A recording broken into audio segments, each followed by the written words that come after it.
유진러브님이 첫 질문 주셨네요. 이혼하고 싶다고 자녀 데리고 소송하고 집 나간 남편 돌아오게 하는 방법이 있을까요? 다른 여자가 자신의 어디에도 말 못하는 어려움을 들어주고 말해준다고 합니다. 제가 유진러브님에게 이런 질문 드리고 싶은데요. 유진러브님, 다른 사람들 이야기 들어주는 거 좋아하세요? 아, 좋아한다. 남자들하고 대화는 편하게 잘 통하시나요? 그건 아닌 것 같기도 하고 잘 모르겠어요. 연애 경험이 많이 있으셨나요? 내가 남자를 적극적으로 유혹해서 내 것으로 만들어 본 경험이 나는 있다 또는 아니다, 없다. 이런 질문을 왜 드리냐면요, 남편과의 문제는 일단 남편과의 관계이기 이전에 남녀 관계예요. 그렇죠? 그리고 남녀 관계이기 이전에 인간 관계입니다.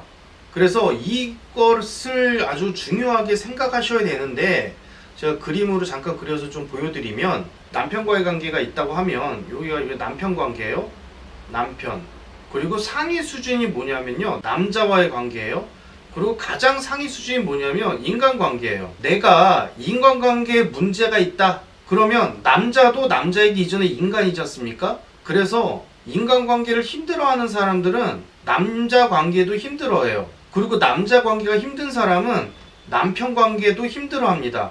그래서 항상 상위 수준부터 문제가 해결돼야 되는 거예요. 처음에 다른 사람들 이야기 들어주는 거 좋아합니까? 라고 여쭤봤을 때, 아, 저는 무지 좋아합니다 라고 이제 유진러브님이 말씀하셨지 않습니까? 그러면 인간관계는 오케이, 여기는 문제가 없어. 근데 내가 남자를 유혹해보거나 남자와의 관계는 내가 잘 모르겠어, 이렇게 된다고 하면 남편도 남자이기에 남편을 잡는 힘도 약해지는 거예요. 그러면 유진러브님은 뭘 하셔야 되냐?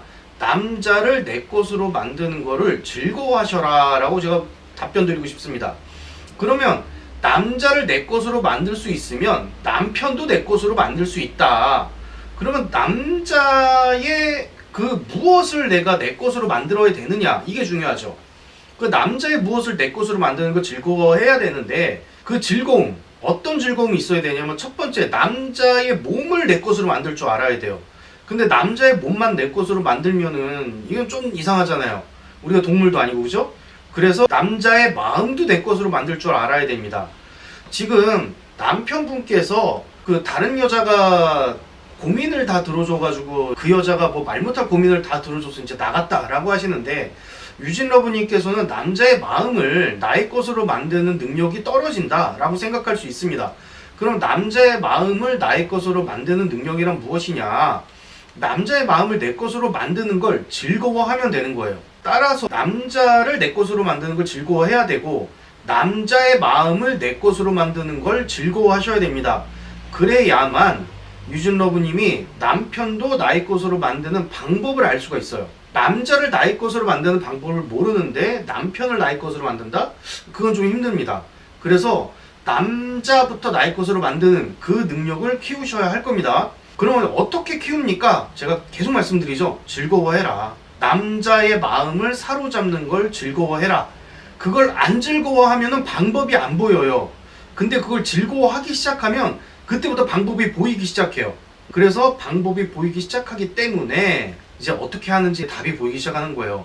그러면 구체적인 방법은 뭐냐? 그럼 저희 홈페이지에 들어오셔서 강의 들어보시고 뭐 이렇게 하면 구체적인 내용은 아주 자세하게 알 수 있습니다. 자, 다시 정리해드립니다. 인간관계가 잘 돼야 남녀 관계가 잘 되고, 남녀 관계가 잘 돼야 내 남편과의 관계가 잘 된다라고 말씀드렸어요. 그러면 남편과의 관계를 잘하기 위해서는 남자 관계가 잘 돼야 되고, 남자 관계가 잘 되기 위해서는 인간관계가 잘 돼야 된다. 이게 순서대로 이렇게 이루어져야 되는 겁니다. 근데 유진러브님은 인간관계는 문제가 없다. 왜냐하면 다른 사람 이야기 들어주는 거 좋아하시는 분이 그 인간관계에서 뭐 크게 뭐 힘들고 이런 거 없으실 거예요. 그런데 요거가 좀 힘들어. 그리고 남자 관계가 잘 안 되니까 남편 관계도 어려워. 그래서 남자의 마음을 내 거로 사로잡는 연습을 좀 하셔야 되는데, 그 연습이 뭐냐면 즐거워하는 거예요. 즐거움. 남자의 마음을 나의 것으로 사로잡는 걸 즐거워하셔라. 그래서 세상 모든 남자들의 고민도 다 들어줄 수 있는 그런 분이 되셨으면 좋겠어요. 그러면 남편분은 당연히 아내분의 것이 될 것입니다. 저는 남편과 아이 외에는 바운더리가 좁은 편입니다. 바운더리를 넓히셔야죠. 그럼 되는 거죠. 나의 상황이 이렇다라고 생각해서 나는 못합니다 라고 그러면 방법은 하나밖에 없어요. 그냥 이혼하겠다는 남편 보내주는 수밖에 없는 거죠. 하지만 내가 이제 문제를 해결해 보겠습니다. 그러면 저는 이런 사람입니다가 아니라 나를 바꾸겠습니다 라고 하셔야 되는 거예요. 세상 모든 일은요 다 상대적이에요. 제가 뭐 비유적으로 얘기를 들어볼게요. 제가 만약에 지금 여기 강남 한복판에 나가가지고 지금 대한민국 국민들 다 지금 청와대로 갑시다 이러면 갈까요? 아, 저보고 미친놈이라고 할 거예요. 그런데 대통령이 나와가지고 강남 한복판에서 우리 국민들 청와대로 다 모이십시오. 대통령이 강남 한복판에서 이렇게 얘기하면은 청와대에 무슨 일이 있나? 이러면서 사람들이 막 모이겠죠. 그런 것처럼 누가 무엇을 하느냐가 훨씬 더 중요한 일이에요. 그래서 나는 뭐 바운더리가 좋습니다. 나는 이런 사람입니다. 라고 하면은 그 상태로 살 수밖에 없는 거예요. 나는 아이와 집밖에 몰라요. 그럼 아이와 집밖에 모르는 사람은 살아가야 돼요. 그런데 지금 유진러브님께서 필요하신 게 집 나간 남편을 다시 데려오고 싶다. 이거 아니겠습니까? 그러면 연습을 하셔야죠. 집 밖으로 나가서 남자들과 대화도 해보고 인간관계 잘 되시잖아. 그러니까 남자 사람으로 보고 특별히 남자라고 경계할 필요가 없고 남자 사람으로 보고 저 남자의 말을 들어주고 저 남자들의 고민을 들어주고 마치 무료 상담한다는 생각으로 그러면서 남자들과의 관계를 이렇게 이렇게 하는 거구나 라고 연습을 하셔야죠. 그래야만 남편과의 관계도 잘 되는 겁니다. 근데 나는 이런 사람이에요 라고 하면은 아무것도 할 수가 없죠. 마치 이런 거죠. 아이들이 너 성적이 왜 이 모양이냐 라고 이제 아이들한테 얘기하면 저 머리가 나빠요 이렇게 하잖아요. 저 머리 나빠요. 그거는 무슨 얘기예요? 공부하기 싫다라는 얘기죠. 공부하는 노력하는 게 싫습니다 라는 뜻이에요. 전 바운더리가 좁아요 라는 얘기는요, 전 남자 마음을 사로잡는 것이 하기 싫습니다 라는 말과 같은 의미입니다. 따라서 본인을 바꾸셔야 돼요. 무슨 행동을 하느냐가 중요한 게 아니에요. 내가 어떤 사람이냐가 훨씬 더 중요한 거예요. 지금 질문자분께서 만약에 대한민국의 어떤 남자도 내가 마음을 다 사로잡을 수 있어. 어떤 남자도 다 내 편으로 만들 수 있어. 그 어떤 남자도 나한테 와서 다 고민 상담을 하게 만들어줄 수 있어. 그러면 남편이 집을 나갔을까요? 집을 나갔더라도 다시 들어오게 되겠죠. 그래서 나의 상태를 바꿔야 된다. 그 상태를 바꾸는 건 남자들의 가슴 아픈 사연도 들어주고 남자들의 속상한 이야기도 들어주고 남자도 위로해주고 이런 걸 즐거워하는 여성이 되셔라. 근데 그걸 안 즐거워하는 사람이다. 그럼 할 수가 없다는 얘기예요. 그러니까 좀 바운더리가 좁아서 못합니다가 아니라 바운더리를 넓혀서 그것을 하셔란 얘기입니다. 집 밖에 한 발자국 나가셔서 남자들이 있는 세계에 가셔서 그거를 즐거워하는 사람이 되셔야 된다는 얘기예요. 아시겠죠? 첨언을 하나 드리면 제 슬하에서 공부를 하셨던 심리상담사 분들이 있어요. 그분들이 이런 이야기를 자주 하십니다. 심리학 공부를 하고 나니까 그럴 의도는 없었는데 남편과 사이가 너무 좋아졌습니다 이러는 거예요. 왜 그럴까요? 사람들의 고민과 사람들의 마음을 품어주는 그릇이 커졌거든. 남편의 고민을 품어주는 그릇도 훨씬 커진 거예요. 남편과 사이가 좋아질 수밖에 없는 거죠. 집순이로 변모했고요. 저도 바운더리를 넓히고 사람들 만나고 싶은데 활동적인 제 모습을 되찾고 싶습니다. 여성성도 되찾고요.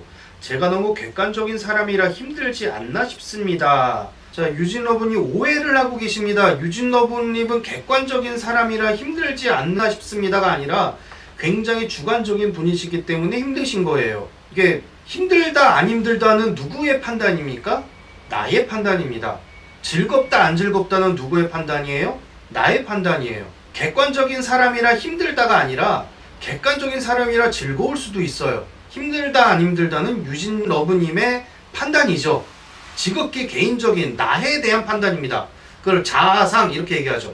자아상이 좋은 상태를 자존감이 높다라고 얘기하고 자아상이 좋지 않은 상태를 자존감이 낮다라고 얘기하죠. 따라서 유진러브님은 자신을 나는 못하는 사람 이렇게 규정하고 계시는 거예요. 그 규정이 유진러브님을 만들고 그리고 남편과의 관계를 만들어 놓은 겁니다. 그래서 본인을 새롭게 규정하세요. 그냥 즐거워하는 사람이다. 사람들과의 대화와 남자들과의 대화, 남자들의 마음을 사로잡는 것, 남자들의 마음과 고민을 들어주는 것, 이런 것을 즐거워하는 사람이다 라고 본인을 그냥 규정하십시오. 그렇게 규정하면 그런 사람이 되는 거예요. 다음 질문 가겠습니다.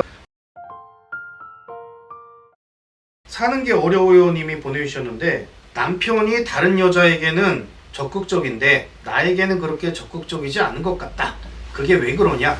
오래된 사이여서 그러냐? 예, 오래된 사이여서 그럴 수 있습니다. 남자하고 여자하고 틀려요. 그러니까 남자의 성 목적과 여자의 성 목적은 다릅니다. 일단 성의 제일 첫 번째 동기는 뭐냐면 임신 출산이죠. 임신과 출산. 인간이기 이전에 뭐냐면 생물이에요. 그죠? 그리고 인간이 특별한 관계를 맺은 거 우리는 부부라고 이야기합니다. 그죠? 자, 생물의 성은요 어떻게 되냐면 번식이 목적이에요. 번식. 인간의 성은 뭐냐면 번식 플러스 즐거움이 포함되어 있습니다.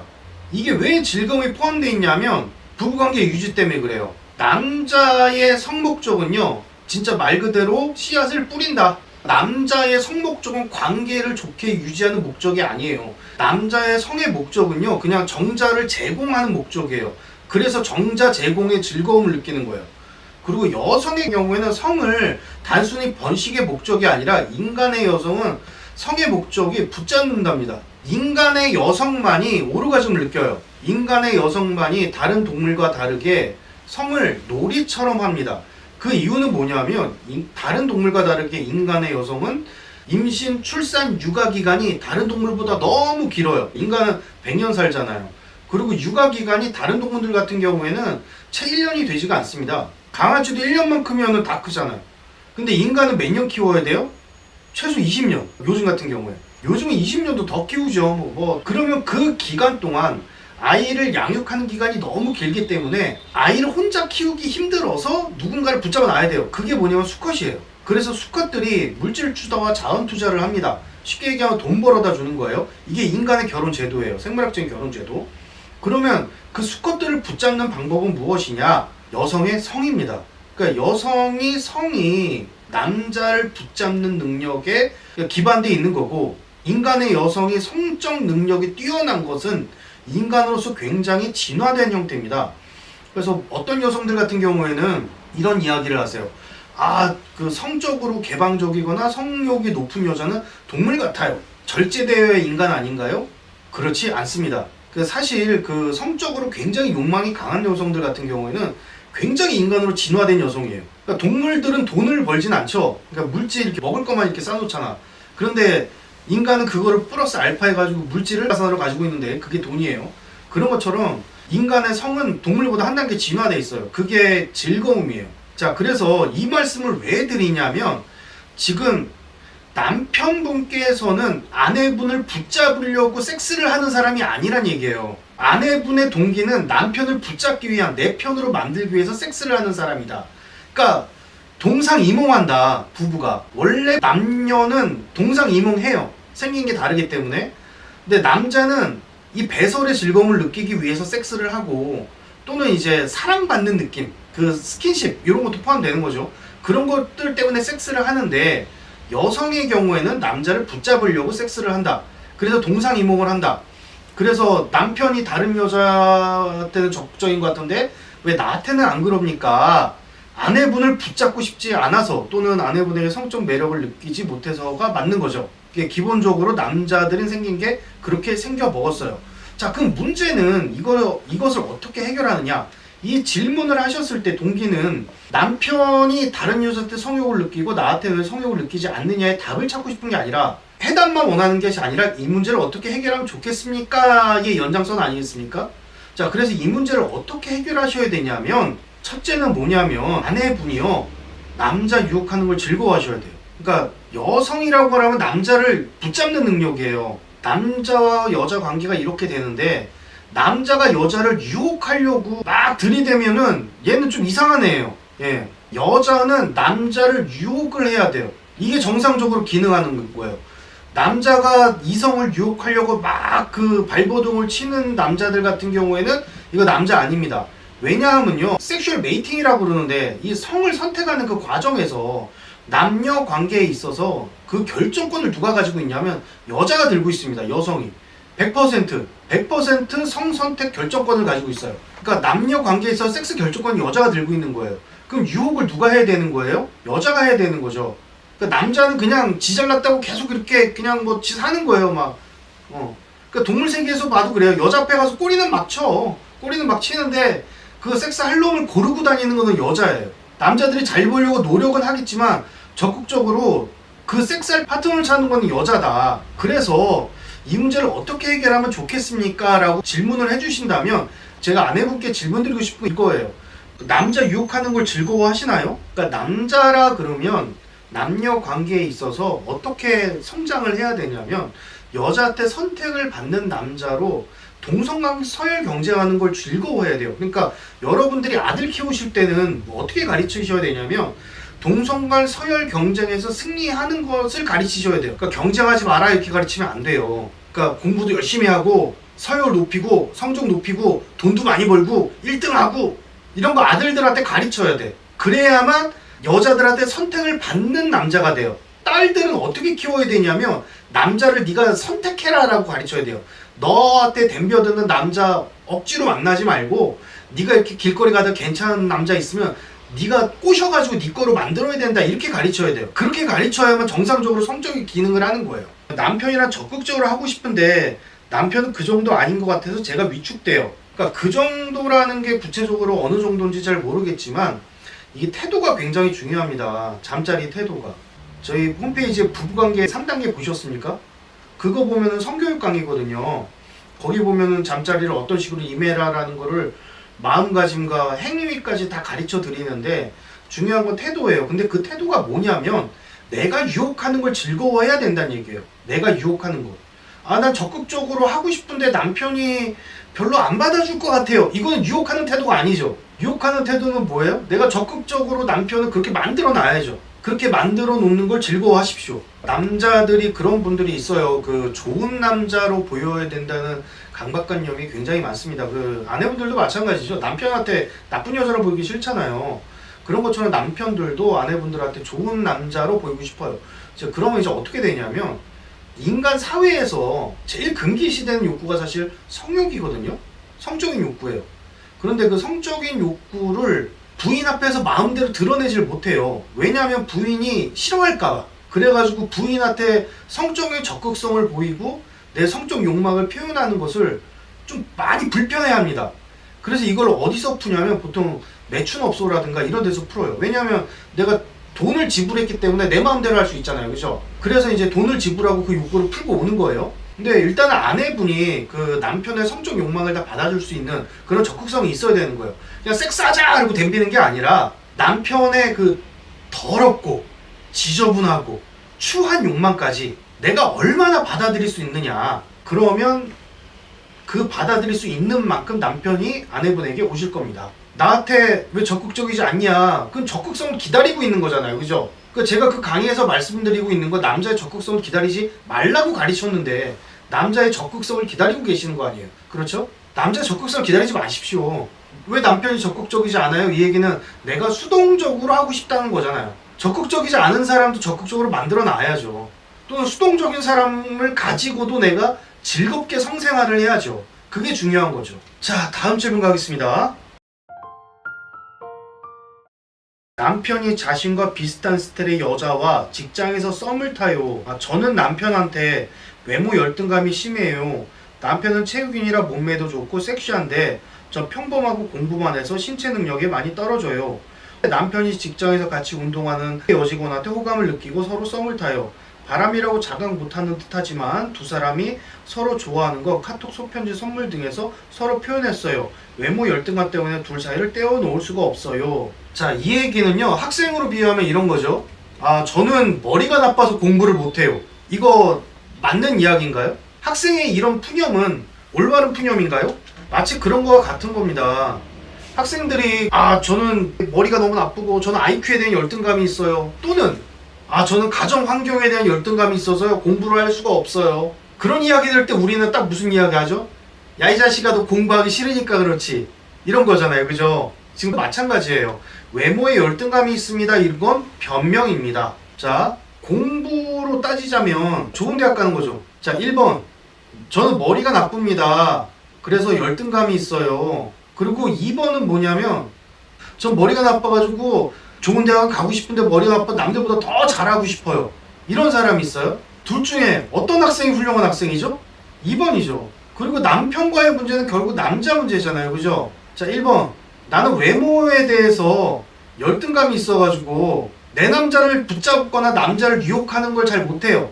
좋은 대학 가려면 공부를 해야 되는 것처럼 남자를 잡으려면 남자를 유혹해야 되잖아요. 그죠? 저는 외모가 떨어져서 열등감이 있어가지고 유혹을 못해요. 2번은 뭐냐면 저는 외모가 떨어져가지고요 유혹하는 거를 더 열심히 하고 싶어요. 남들보다 2배, 3배 더 열심히 남자를 유혹하려고 노력하고 싶어요. 이런 두 명이 있습니다. 어떤 여성이 되셔야 됩니까? 동질감의 벽을 넘기 힘들어요. 그 여자가 저보다 남편이랑 더 어울려요. 두 사람은 표정, 말투까지 너무 비슷해요. 라고 이야기하셨는데 이것 또한 저는 유혹하기 싫어요 라는 변명이죠. 남자 유혹하는 거 즐거워하십니까? 세상은요 무엇을 즐거워하느냐에 따라서 결과가 생기기 마련이에요. 술 마시는 거 좋아하는 사람은 병이 생길 거고요. 운동하는 걸 좋아하는 사람은 건강해질 거예요. 그죠? 공부하는 걸 좋아하는 아이들은 좋은 대학에 가겠지만 그냥 친구들하고 모여서 뒷골목에 담배 피는 거 즐거워하는 아이들은 좋은 대학 못 갈 거예요. 그죠? 그리고 남자를 소극적으로 생각하고 난 못해 나 못해 하고 그냥 남자한테 끌려다니는 걸 즐거워하는 여성분이라면은 남편을 다른 여자한테 빼앗기겠죠. 하지만 남자를 유혹하는 걸 즐거워하는 여성들은요 자기 상태가 무엇이든 남편을 내 것으로 만들 수 있는 겁니다. 결국에는 뭐냐면 얼마나 남자를 유혹하는 걸 즐거워하시냐. 대답 좀 해주시겠습니까? 남자 유혹하는 걸 즐거워하는 정도가 10이면 나는 남자 유혹하는 게 너무 즐거워. 그러니까 심지어 남편이 내 옆에 없으면 딴 남자도 유혹해가지고 내 남편으로 만들고 싶어. 이런 사람이야. 10점이면. 근데 0점이면은 아우 난 남자 유혹하는 게 너무 어려워. 몇 점 정도 되시는 것 같아요? 남자 유혹하는 걸 즐거워하는 정도가. 공부하는 걸 즐거워하는 아이들이 좋은 대학 가고 남자 유혹하는 거를 즐거워하는 사람들이 좋은 남자와 행복하게 사는 거죠. 그리고 유혹하는 걸 안 좋아하는 사람들이 저는 외모 때문에 안 돼요. 그 여자랑 너무 똑같아서 안 될 것 같아요. 라고 말씀하시는 겁니다. 그래서 말씀드리자면은 남자 유혹하는 걸 즐거워하시는 분이 되시길 바랍니다. 사실요 제가 계속 그 말씀 드리는 거죠. 유튜브 막 몇백 편 나왔는데 결국에 남자를 내 것으로 만드는 걸 즐거워하시는 분이 되셔야 된다는 얘기야. 유튜브 몇백 편을 찍었지만 그 결론은 남자 유혹하는 걸 즐거워해라. 여러분 시험불안 왜 생기는지 아십니까? 공부하는 걸 안 즐거워하는 애들이 대학에는 가고 싶으니까 시험불안 생기는 거예요. 지금 겪고 계신 고민은 뭐예요? 분리불안이죠. 남편이 다른 여자한테 떠나갈까봐 생기는 분리불안입니다. 분리불안은 왜 생겨요? 남자를 유혹하는 걸 안 즐거워하니까. 하지만 남편은 내 것으로 만들고 싶고 남편은 내 것으로 만들고 싶으면 남자를 유혹하는 걸 즐거워해야 되는데 그 남자를 내 것으로 만들고 싶으면 당연히 즐거워해야 되는데 즐거워하지 않으니 그래서 분리불안이 생기는 겁니다. 실패불안은 왜 생길까요? 실패할까봐 불안한 거. 성공하는 그 과정을 즐거워하지 않아서 그래요. 우리 부부싸움에 대한 불안이 있으신 분들 있죠. 그런 거 왜 생겨요?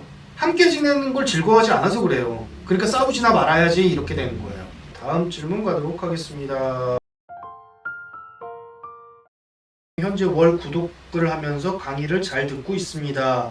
제게 가장 필요했던 강의이자 지금도 매일 듣고 있는 감동적인 강철 멘탈. 제 삶은 이 강의를 듣기 전과 후로 나뉠 정도입니다. 강철 멘탈 강의 구성이나 내용의 목차를 보면서 어떻게 만들게 됐는지 그 계기나 과정이 궁금합니다. 이 강철 멘탈 되는 법 강의가 나오게 되는 건요. 제가 일단 비유적으로 하나 좀 설명 좀 드릴게요. 반대 상황. 강철 멘탈 강의에 들어가야 될 내용이지만 안 들어간 강의 있어서 제가 말씀드리는 거예요. 어떤 분이요. 제 강철 멘탈 강의를 듣더니 이런 질문을 하시더라고요. 왜 질투에 초연해지는 법은 안 넣어놓으셨나요? 라고 질문하셨어요. 강철 멘탈 강의 보면은 총 25강으로 돼 있거든요. OT까지 포함하면 총 26강입니다. 그 26강 내에 질투에 초연해지는 법에 대해서 수록을 안 해놨어요. 근데 그분이 질투받는 것이 너무 싫었나 봐요. 살면서 자기는 질투를 너무 많이 받습니다. 그런데 질투를 안 받는 방법이나 뭐 이런 걸 고민을 해보고 또 질투에 초연해지고 싶은데 그게 잘 안 됐어요. 라고 이제 저한테 오셔서 질문을 하신 분이에요. 근데 제가 왜 그 강의를 안 넣었을까? 라고 강철 멘탈 강의를 꼼꼼히 살펴봤는데 사실요. 제가 질투를 안 하는 사람이에요. 질투를 안 하는 사람이기 때문에 질투를 받는 것도 두려워하지 않아요. 자, 이게 무슨 얘기냐면 저희가 심리학에서 얘기하는 투사라는 표현이 있거든요. 투사? 이 투사라고 하는 표현은 어떤 표현이냐면 이런 겁니다. 첫째, 내가 어떤 A에 대한 욕구나 행동에 대한 욕구가 있어. 그러니까 내가 담배를 피우고 싶은 사람이야. 그런데 내가 담배 피는 걸 억지로 참고 있어. 또는 담배 피는 내 모습이 너무너무 싫어. 이 담배 피는 내 모습을 감추고 싶어. 또는 담배를 내가 억지로 참고 있어. 너 담배 피우고 싶은 욕구가 있다는 걸 사람들한테 들키면 안 돼. 이럴 때 어떻게 되냐면 담배를 피는 사람을 만나게 되거나 담배 피는 사람을 보게 되면 화가 나요. 그리고 그게 되게 불쾌해져요. 그런데 이렇게 생각해 봅시다. 내가 담배 피는 걸 너무 좋아해. 담배 맨날 피워 막. 맨날 담배 피고 있어. 하루에 막 한 갑씩 막 뻑뻑뻑 펴. 그 담배 피는 사람 보면은 뭐 힘들까요? 아니죠. 그걸 저희가 투사라 그래요. 그러니까 이 얘기가 무슨 얘기냐면은 욕구를 수용하거나 또는 그 욕구를 안 해버리는 사람이라면 그게 불쾌한지 안 불쾌한지도 감정 상태도 없어요. 그러니까 저는 질투를 안 하는 사람이기 때문에 질투를 받아도 별로 안 힘들어요. 그래가지고 그 강이 빠진 거예요. 강철 메탈 25강 내의 강이. 25강 내에서 질투에 초연해지는 건 질투해도 괜찮다 또는 질투받아도 괜찮다 이런 강이 없는 거예요. 근데 나머지는 뭐냐면요, 사실 제가 어린 시절부터 이렇게 살아오면서 제가 완벽한 사람이겠습니까? 완벽한 사람이 아니잖아요, 그죠? 저도 살면서요 이렇게 힘든 일이 굉장히 많았어요. 특히나 그때 중후반은 너무너무 힘들어가지고 사실 자살을 하려고 다리 앞에까지 갔었습니다. 유서 써놓고. 그래서 이제 자살하는 사람들 심리를 너무 잘 알아요.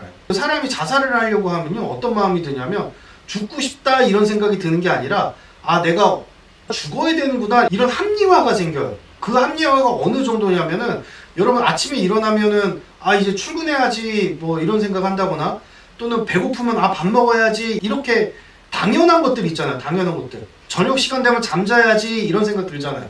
그런 것처럼 아 내가 이제 죽을 때가 됐네 죽어야지 이런 생각이 들어요. 자살하고 싶은 사람들은 실제 그런 생각이 들거든요. 저도 그 앞에까지 갔었어요. 근데 그러고 나서 제 은사님한테 심리 상담을 받고 많은 회복을 하고 그리고 은사님의 제안으로 심리학을 공부하게 되고 이쪽 세계에 발을 들였죠. 그래서 이제 저를 이제 성장시켜 가기 시작을 했는데 저라고 죽을 고비까지 갔던 사람이 완벽한 사람이었겠습니까? 저를 엄청나게 성장시켜야 되는 거예요. 엄청나게. 그래서 사실 그 강철 메탈 강의는요 제 성장 스토리예요. 어떻게 보면 제가 그 안에 있는 것을 아 나는 미움받는 걸 이렇게 해결했어 이걸 이렇게 해결했어 라는 것을 성장 스토리로 다 보여드린 거예요. 어떤 내용이 있냐면 힘들어하지 않아도 괜찮다. 이 얘기 무슨 얘기입니까? 저 겁나 힘들었다는 얘기죠. 내 생각을 부정해도 괜찮다. 이 얘기 무슨 얘기예요? 저는 제 고집이 엄청 강했다는 얘기입니다. 싫은 것도 엄청 많았다는 얘기예요. 저는 싫은 것이 있어도 괜찮다는 강의 있는 건. 내 마음대로 살아도 괜찮다. 이 얘기는 무슨 얘기입니까? 남들한테 엄청 끌려다녔다는 얘기죠. 변해가도 괜찮다. 저는 어떤 사람이었던 얘기예요? 변하는 게 무지하게 싫었다는 얘기예요. 작은 존재여도 괜찮다. 이 얘기 무슨 얘기입니까? 저는 작아지는 게 너무 싫었다는 얘기죠. 차별 엄청 싫었고 가면 쓰면 안 된다고 생각했고 이기적으로 살면 안 된다고 생각했고 고생하기 싫었고 낮은 성혈이 되게 싫었고 따돌림 되는 게 싫었고 참고로 전 따돌림 된 세월이 굉장히 많습니다. 남들과 다르면 안 된다고 생각했고 나쁜 사람 되면 안 된다고 생각했고 상황이 이끌리면 안 된다고 생각했고 거절되는 게 싫었고 불만족스러운 게 싫었고 이거 전부 다 25강까지 전부 다 뭐다? 제가 다 경험한 이야기들입니다. 그래서 제 경험 내에서 나온 거예요 사실은. 그러니까 모든 강의나 모든 글이나 또는 상담 또한 마찬가지예요. 자기의 경험 내에서만 도움을 드릴 수가 있어요. 내 경험 바운더리 내에서만. 그걸 벗어나는 거는 도움을 드릴 수가 없어요. 그 바운더리를 넘어서는 걸 도움을 드리게 되면은 꼭 에러가 납니다. 그리고 소비자가 금방 알아차리죠. 여러분들 뭐 아시잖아요. 그 실력 없는 사람들한테 이제 가가지고 이제 강의 같은 거 들으면 아 저 사람 수준은 저 정도인가 보다.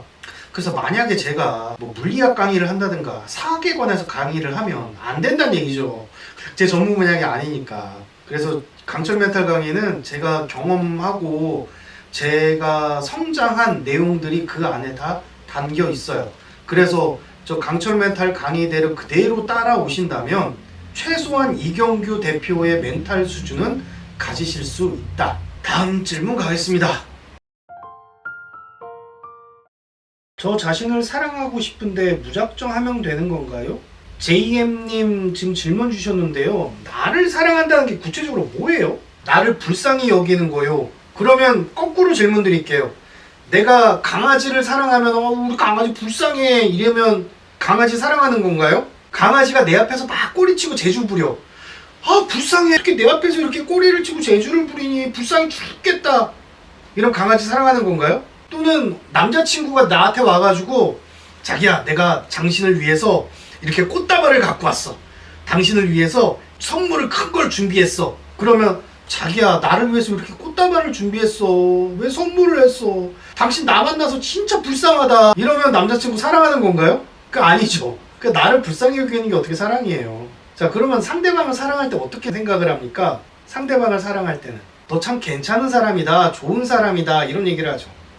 아이를 사랑할 때 어떻게 해요? 아이가 개판으로 그림을 그려와도 엄마는 그걸 보고 뭐라고 얘기합니까? 이야, 우리 아들이 이런 것도 그려왔어. 훌륭하네. 이러죠. 그죠? 남자친구를 사랑할 때 남자친구가 커다란 선물이 아니라 조그마한 선물을 해줘. 그래도 남자친구를 사랑하니까 어떻게 해요? 어머, 자기야, 아니 이렇게 큰 거를 해왔어. 작은 걸 갖고 와도 어쩜 이렇게 귀한 걸 가지고 왔어. 내 생각해서 그런 거야? 이러죠. 남자친구 사랑할 때. 강아지 사랑할 때 어떻게 합니까? 강아지가 막 이렇게 조금 이렇게 재주 부리고 막 이럴 때 불쌍해, 이게 아니고 너무 이쁘다, 이러죠. 그것처럼 나를 사랑한다는 것도 같은 거예요. 나를 사랑한다, 이건 내 자신을 자랑스럽게 생각한다. 나를 자랑하는 걸 즐거워하십시오. JM님은 저희 홈페이지 들어오시면 인간관계 테라피 1단계 있어요. 유리멘탈 벗어나기. 유리멘탈 벗어나기 보면요, 자기 사랑에 대해 좀 이해하실 거예요. 저는 남편을 사랑하는데 연민이 느껴져요. 자기 연민이라는 말도 있어서요. 예, 물론 그렇습니다. 이 사랑이라는 감정 안에 연민도 있죠. 근데 사랑하는 대상이 힘들 때 연민이 생기죠. 좋아하지 않는데 연민은 안 생겨요. 길거리 가다가 아파서 쓰러진 강아지를 봤어. 그런데 저 강아지 아파가지고 쓰러져 있네. 근데 저 강아지 너무 지저분해서 키우고 싶지는 않아. 그러면 그거는 연민만 있는 거지 사랑은 없는 거죠. 근데 하지만 저 강아지 아픈데 내가 너무 이쁘게 해주고 싶어. 키워서 내가 행복하게 해주고 싶어. 그럼 그 강아지 사랑하는 거죠. 그것처럼 제가 자기 자랑하라는 말씀이 그런 거예요. 나를 자랑스럽게 만들고 괜찮은 사람으로 만들어야 사랑하는 거예요. 남편도 마찬가지죠. 저 남편이 불쌍해. 이거는 그냥 불쌍한 거예요. 근데 우리 남편을 행복하게 만들어주고 싶은 게 남편을 사랑하는 마음이 더 큰 거죠. 그죠? 그것처럼 사랑에도 수준과 깊이가 있다고. 강아지 불쌍해 이것보다도 저 불쌍한 강아지를 내가 행복하게 해주고 싶어. 이게 더 사랑의 크기가 큰 거죠. 그런 것처럼 내가 불쌍해 이것보다도 나를 행복하고 괜찮고 멋진 사람으로 만들고 싶어가 훨씬 자기 사랑이 큰 거예요. 그럴 때 필요한 습관이 나를 자랑하는 습관이에요. 그래서 인간관계 테라피 유리메탈 벗어나기 3강입니다. 3강 들으시면은 요 문제 어떻게 해결하시는지 딱 나올 거예요. 또 질문 주셨네요. 남편이 채팅으로 글을 쓰거나 틱톡으로 영상을 올리고 채팅하고 사람들과 연락도 주고받고 꼬시고 실제로 만나기도 한다고 합니다. 지금도 만나고 있답니다. 유진어머니 어떻게 하셨어요? 만나고 있는 남편 그냥 가만히 뒀어요? 발각돼서 사실관계를 물었더니 남편이 집을 나갔어요? 그래서 처음에는 모르는 사람이라고 족보까지 꼬아가다 따로 살자고 자신을 괴롭힌다고. 자, 유진어머님에게 제가 이런 말씀 드리겠습니다. 지금 본질적인 문제를 좀 이해를 하셔야 돼요. 유진러브님. 유진러브님 잘 들으세요. 남자가 있고요. 서열이 1번, 2번, 3번, 4번, 6번 쭉 해서 10번까지 있습니다. 자, 서열 1번 남자는요, 세상 어떤 여자도 다 부러워하는 사람이에요. 돈도 잘 벌고 가정에도 잘하고 잘생기고 아이들한테도 잘하는 진짜 막 교과서적인 막 모든 여자들이 탐내는 그런 남자예요. 1번은. 10번은요, 돈도 못 벌고 성격 더럽고 어떤 여자도 갖고 싶지 않는 남자, 굉장히 쓰레기 남자. 그러면 유진러브님은 어떤 남자를 가져야 돼요? 1번이죠, 그죠? 1번. 10번 가져야 돼요, 버려야 돼요? 버려야 되죠. 자, 이게 지금 유진러브님이에요. 자, 그런데 이런 질문 드릴게요. 채팅에서 여자를 만났다고 했는데 채팅에서 여자를 만나는 남자들이 서열이 높은 남자인가요? 낮은 남자인가요? 자, 성은 누가 선택한다 그랬죠? 여자들이 생물학적 결정권을 가지고 있어요. 생물학적 섹스 결정권을. 그러면 선택은 누가 하는 거예요? 여자가 하죠. 그러면 남자 1번은 모든 여자들이 다 갖고 싶어 하는 사람이기 때문에 채팅을 해요, 안 해요? 1번 남자는 채팅 같은 걸 하지 않습니다. 왜냐하면 채팅을 하지 않아도 갖고 싶어 하는 여자들이 너무 많기 때문에, 같이 살자고 하는 여자가 너무너무 많으니까 굳이 채팅을 할 필요가 없어. 근데 서열 10번은 어때요? 얘네들은 채팅을 안 하면 큰일 나. 서열 10번은요, 무조건 채팅을 해야 돼요. 왜 무조건 채팅을 해야 돼요? 어떻게든 여자한테 잘 보이려고 꼬시고 막 이래야 되니까. 그렇죠. 남자를 어떻게든 꼬셔야 돼. 그리고 채팅에서 만나는 이 10번이 만나는 여자도 서열이 높은 여자예요? 낮은 여자예요? 이 사람도 낮은 여자겠죠. 서열 높은 여자가 굳이 채팅하는 남자 왜 만나요? 직장에 가도 멋진 남자가 많고 길거리 가도 멋있는 남자들 많고 결정사 가가지고 뭐 돈 많고 잘생긴 남자 그냥 소개받아서 만나도 되고 굳이 채팅해가지고 왜 남자를 만납니까? 그러니까 채팅에서 만나는 여자나 남자나 전부 다 서열이 10번에 가까운 사람이다. 자, 그런데 이 여자, 이 아내분의 서열은 뭘로 결정되는 거예요? 여자의 서열은 누구를 잡을 수 있냐로 결정되는 겁니다. 누구를 잡을 수 있느냐. 여성의 서열은요, 어떤 남자를 소유할 수 있느냐로 결정이 돼요. 1번 남자도 내 거로 만들고 1번 남자도 나만 바라볼 수 있게 만든다고 하면 그 여자는 서열 1번. 그런데 10번 남자도 나를 떠나갔어. 10번 남자도 집 나갔어. 채팅을 해가지고 그지 같은 여자하고 바람이 나가지고 집을 나갔어. 그러면 나는 서열 10번. 이해되십니까, 아내분? 자, 그럼 만약에요, 아내분이 서열 5 정도를 잡을 수 있는 사람이에요. 근데 5번을 놓쳤어요. 그럼 아내분은 서열 5번 이하라니까? 그리고 5번보다 더 좋은 남자를 잡을 수 있어. 예를 들어 3번을 내가 잡을 수 있어. 3번. 난 서열 3번 남자 잡을 수 있어. 그럼 아내분의 서열은 서열 3번이에요. 자, 그럼 이 얘기는 무슨 얘기예요? 이건 서열 경쟁에 대한 얘기입니다. 서열 경쟁. 그런데 지금 남편이 서열 5번 이하인데도 불구하고 이 남자가 집을 나갔어. 근데 이 남자도 못 잡아. 이 남자도 빼앗겼어. 그러니까 아내분은 서열이 한참 낮은 6, 7, 8, 9번 이렇게 된다는 얘기예요. 6, 7, 8, 9번. 그러면 지금 아내분의 고민은 뭐랑 똑같으냐면 공부를 엄청 못하는 아이가 대학에 떨어졌다고 징징거리는 것과는 같은 얘기예요. 무슨 얘기인지 이해되십니까? 자, 아내분 생물학적 서열부터 높이셔야 돼요. 그러니까 지금 쉽게 얘기하면 남편보다 더 좋은 남자도 내 것으로 만들 수 있는 능력이 뛰어나야 된다. 그 능력이 뛰어나지 못하면 서열 낮은 남자도 못 잡아온다. 채팅을 하는 남자들은 서열이 무척 낮은 남자인데 그런 남자가 채팅하는 서열 낮은 여자랑 집을 나갔고 나는 남자를 빼앗겼고 그러면 그 여자한테 지금 유진러브님이 지신 거예요. 예를 들어가지고 남편이 한 서열랑 5번이라고 해볼게요. 상간녀가 서열 4번이에요. 나는 서열 6번이에요. 그럼 이 중에서 제일 서열 높은 사람은 누구예요? 상간녀죠. 서열 제일 낮은 사람은 누구예요? 아내분이죠. 그 남편은 누구한테 잡혀가요? 성선택을 여자가 한다고 그랬잖아. 서열이 낮은 사람한테 가요? 높은 사람한테 가요? 당연히 높은 사람한테 가는 거죠. 그런데 아내분은 계속 이 여자만 욕하고 있어. 본인 능력 떨어지는 거 생각하지 않고. 자, 유진러브님은요, 남자를 유혹해서 내 것으로 만드는 능력을 무척 높이셔야 됩니다. 많이 높이셔야 됩니다.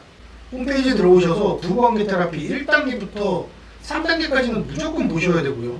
그리고 인간관계 테라피 1, 2단계부터 먼저 보세요. 인간관계 테라피 1단계, 2단계 부터 먼저 보십시오. 그리고 나서 부부관계 테라피 1, 2, 3단계를 보세요. 그렇게 해서 서열이 높아지셔야만 남편을 버리든 남편을 데리고 오든 할 거 아닙니까? 문제는 그렇게 해결해야 되는 거예요. 이 남자를 어떻게 데려오냐가 아니라 내가 어떤 사람이 되느냐. 서울대 의대 갈 수 있는 실력을 만들어 놓으면 이름도 모르는 대학, 그런 대학 떨어진 건 쉽지가 않아요. 그러니까 내가 어떤 사람이 되냐가 훨씬 중요하죠. 성욕도 확 왔다가 팍 씻는 것도 사랑욕과 억압인가요? 예, 맞습니다. 이것도 사랑욕과 억압입니다. 제가 아까 그런 말씀 드렸죠. 인간은 채워야 될 욕구가 4가지가 있다. 첫째는 먹는 거, 두 번째는 안락함, 안전 욕구인데 이건 돈으로 채워줘요. 세 번째는 사랑 욕구예요. 네 번째는 존중 욕구예요. 이거는요, 많으면 많을수록 좋아요. 사실 집에 먹을 거 넘치고 좋죠. 잠 많이 자면 좋아요. 몸 건강할수록 좋잖아. 그리고 두 번째 뭐예요? 돈 많으면 많을수록 좋지. 돈 많은 거 불필요하다라는 건 돈 많지 않은 사람들이 자기를 합리화하는 얘기입니다. 돈 많으면 진짜 좋아요. 울더라도 똥차 안에서 우는 것보다 벤치 타고 우는 게 낫다고. 세 번째, 사랑 욕구. 사랑을 많이 받을 수 있을수록 좋아요. 근데 사랑을 많이 받는다는 건 뭐예요? 돈을 많이 벌려면 뭐 해야 돼요? 돈 버는 일을 해야 돼요. 사랑을 많이 받으려면 어떻게 됩니까? 남자 꼬시는 걸 잘해야 됩니다. 이게 현실이에요. 여러분들이 사회에서 남자 유혹하는 걸 굉장히 불편하게 생각하고 남자 유혹을 하는 것을 굉장히 나쁘다고 생각하고 그런 여성을 마치 뭐 악마처럼 취급하는 이런 사회적 분위기가 있어가지고 여러분들이 이 사랑 욕구를 억압을 했는데 남자 꼬시는 걸 잘 하셔야 돼요. 그래가지고 날라리들이 결혼하고 나서 남편한테 사랑받고 사는 거예요. 네 번째 존중 욕구 뭐예요? 이왕이면 좋은 대학 가야 되고, 이왕이면 좋은 성취 내야 되고, 이왕이면 사회적 위치 높아져야 되는 거고, 이게 존중 욕구죠. 이왕이면 사람들한테 존경받는 사람 돼야 되고, 존경받는 사람 되려면 또 책임감이 강해야 되는 거고, 얼마나 많은 사람을 돕느냐가 중요한 거고, 이런 것들이 다 채워져야 되는 거예요. 이거는 크면 클수록 좋아요. 많으면 많을수록 좋아요. 많으면 많을수록. 이거 내려놓고 살면 절대 안 되는 겁니다. 남편이 이혼하자 그래요. 또 남편하고 말만 하면 자꾸 싸워요. 남편이 제 얘기를 안 들어줘요. 이런저런 다 사연들. 결국 남자 꼬시는 거 못 하셔서 그래요. 남자 꼬시는 거. 공부를 비하하면 이런 거죠. 선생님이 저 미워해요. 시험 문제가 어떻게 나왔어요. 수업 분위기가 안 좋아요. 그거 다 뭐예요? 공부하기 싫은 핑계잖아요. 그것처럼 우리 남편이 어때요, 덧대요, 다 이런 건요. 남자 꼬시는 거 하기 싫은 핑계예요. 그럼 남자 꼬시는 걸 왜 하기가 싫으냐. 그걸 사회적으로 억압시켜가지고 그래요. 그걸 나쁜 거다라고 가르쳤기 때문에. 근데 남자 꼬시는 능력이 떨어지면 부부관계는 100% 안 좋아집니다. 물론 남자 꼬시는 능력이 떨어져도 부부관계 좋은 사람이 있어요. 그 사람들은 정말 운이 좋게도 진짜 좋은 남자 만난 경우. 정말 운이 좋은 사람들. 마치 복권에 당첨된 것처럼. 그거 바라시면은 안 되죠. 다시 말씀드립니다. 즐거워하는 만큼 실력도 늘고 즐거워하는 만큼 여러분들의 삶이 행복해지실 거예요.